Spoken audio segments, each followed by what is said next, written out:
তো এখন আমি রান্না করব পমফ্রেট মাছের ঝাল। তো পমফ্রেট মাছটা আমি নুন হলুদ দিয়ে মেখে রেখেছিলাম, আর হালকা ভাজবো তেলে, কারণ বেশি ভাজলে আমার মনে হয় স্বাদটা নষ্ট হয়ে যায়।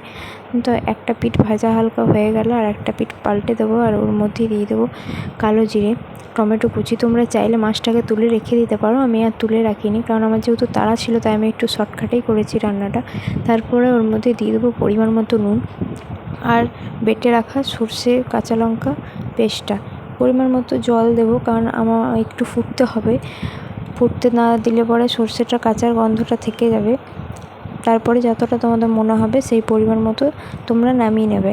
ওপর থেকে কাঁচা চেরা লঙ্কা আর ধনেপাতা কুচি দিয়ে ছড়িয়ে নামিয়ে নিতে পারো। আমি যেহেতু ধনেপাতা কুচিটি পাইনি তাই আমি ধনেপাতাটা দিইনি, আর কাঁচা লঙ্কাটা আমি ছেলেকে যেহেতু টেস্ট করাবো তাই কাঁচা লঙ্কাটা দিইনি। তো ভিডিওটা কেমন লাগলো জানিও।